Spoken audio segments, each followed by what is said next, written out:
Bismillahirrahmanirrahim. Assalamualaikum warahmatullahi wabarakatuh.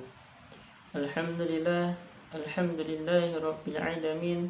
Assalatu wassalamu ala asyrafil anbiya'i wal mursalin Sayyidina wa maulana Muhammadin wa ala alihi wa sahbihi wa barik wa salim ajma'in.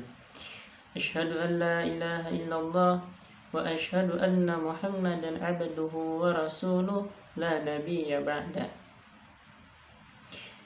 Pada pertemuan yang ke-6 ini saya akan menjelaskan isi kandungan yang pertama, yaitu isi kandungan surah Al-A'la ayat 14 sampai ayat 19. Yang kedua yaitu surah Al-Qasas ayat 77, dan yang terakhir yaitu surah Al-Imran ayat 148. A'udzu billahi minasyaitonir rajim. Bismillahirrahmanirrahim.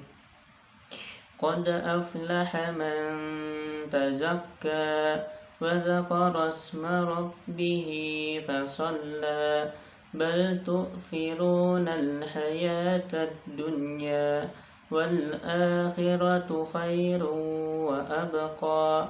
Inna hadza lafis suhufil ula suhufi Ibrahim wa Musa. Bismillahirrahmanirrahim. Wabtaghi fima ataqallahu ad-daral akhirah wa la tansa nasibaka minad dunya wa ahsin kama ahsanallahu ilaik wa la tabghi al-fasada fil ardi innallaha la yuhibbul mufsidin. Bismillahirrahmanirrahim. فآتاهم الله ثواب الدنيا وحسن ثواب الآخرة والله يحب المحسنين. Sadaqallahul azim.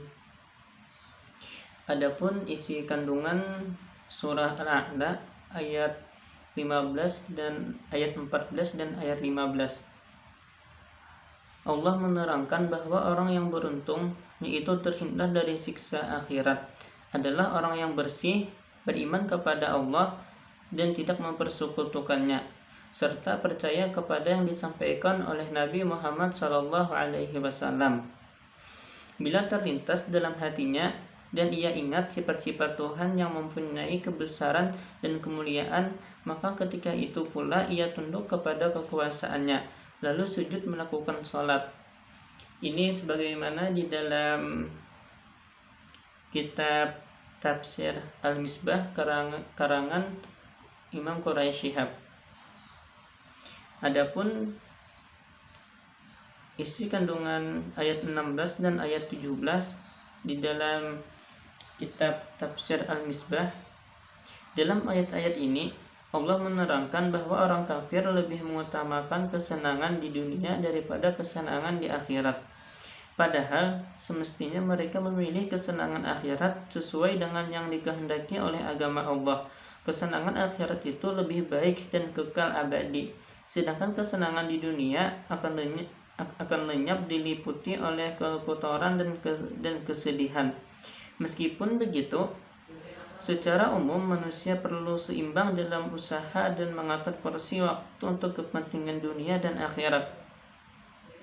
Selanjutnya yaitu isi kandungan surah Al-A'la ayat 18 dan ayat 19.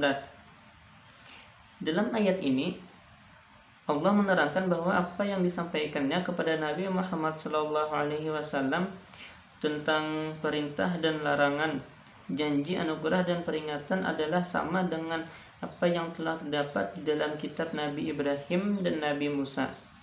Dengan demikian, Nabi Muhammad hanya mengingatkan kembali kepada agamanya yang terdahulu yang telah dilupakan oleh manusia. Agama yang ada itu telah diubah oleh tangan-tangan manusia, dirusak oleh hawa nafsu dan adat istiadat nenek moyang mereka, sehingga telah menyimpang dari yang sebenarnya. Selanjutnya di sini isi kandungan surah Al-Qasas ayat 77 di dalam kitab tafsir Jalalain. Dan carilah, upayakanlah pada apa yang telah dianugerahkan oleh Allah kepada kalian, berupa harta benda, kebahagiaan negeri akhirat, seumpamanya kamu menafkahkannya di jalan ketaatan kepada Allah. Dan janganlah kamu melupakan, jangan kamu lupa bagianmu dari kenikmatan duniawi, yakni hendaknya kamu beramal dengannya untuk mencapai pahala di akhirat, dan berbuat baiklah kepada orang-orang dengan bersedekah kepada mereka, sebagaimana Allah telah berbuat baik kepadamu. Dan janganlah kamu berbuat mengadakan kerusakan di muka bumi dengan mengerjakan perbuatan-perbuatan maksiat. Sesungguhnya Allah tidak menyukai orang-orang yang berbuat kerusakan. Maksudnya adalah Allah pasti akan menghukum mereka. Selanjutnya yang terakhir yaitu isi kandungan surah Al-Imran ayat 148. Di sini di dalam kitab tafsir Jalalain juga, maka Allah pun memberi mereka pahala di dunia berupa kemenangan dan harta rampasan, dan pahala yang baik di akhirat, maksudnya surga. Pahala yang baik ialah anugerah yang melebihi dari selayaknya, dan Allah menyukai orang-orang yang berbuat kebaikan. Mungkin cukup sekian yang dapat saya sampaikan. Salah khilaf mohon maaf. Akhirul kalam. Wassalamualaikum warahmatullahi wabarakatuh.